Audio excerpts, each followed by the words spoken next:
a profound alteration of our national defense establishment has evolved, shifting the reins of government power from the executive branch to a covert, interlocking association between defense contractors, aerospace industries, intelligence agencies, as well as international banking and petroleum cartels. In 1961, President Dwight Eisenhower explicitly defined the growing menace of this military-industrial complex to constitutional authority. We must guard against the acquisition of unwarranted influence, whether sought or unsought, by the military-industrial complex. The potential for the disastrous rise of misplaced power exists and will persist.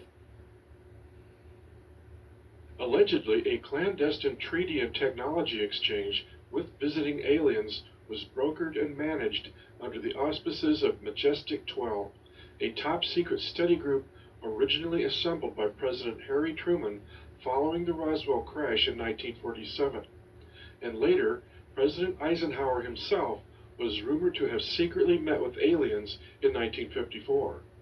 The late Phil Schneider claimed the aliens eventually betrayed this deal.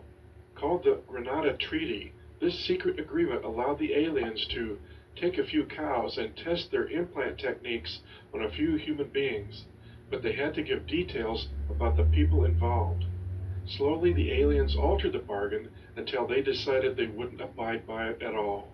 As well, Colonel Philip Corso, former advisor to President Eisenhower's National Security Council, revealed the treaty was a Trojan horse. These creatures weren't benevolent alien beings who had come to enlighten human beings. They were genetically altered human automatons, cloned biological entities, actually who were harvesting biological specimens on Earth for their own experimentation. As long as we were incapable of defending ourselves, we had to allow them to intrude as they wished. According to famed test pilot and CIA operative John Lear, it was President Eisenhower who allowed the reins of power to pass from the hands of the President into the control of the Pentagon. Ever since Eisenhower, the real rulers of the nation have been a military junta. If such a legendary scenario is actual fact, for any president to dare disclose such a horror story to the American people would be political suicide.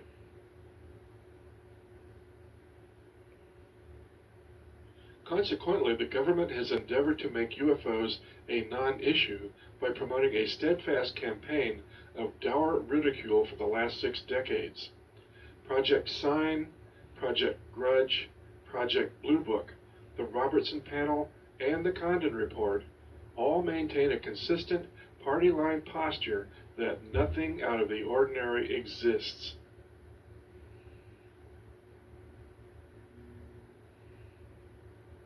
Concurrently, an unofficial disclosure campaign promoted through the popular media, all corporate entertainment subsidiaries of the military-industrial complex itself took over the public relations marketing of the UFO issue.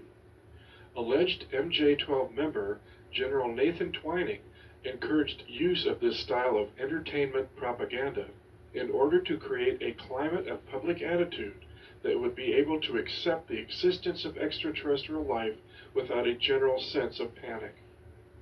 The flying saucer craze of the 1950s has evolved into a vast cultural mythos, thanks to a non-stop media blitz that continues to serve up a steady stream of science fiction conditioning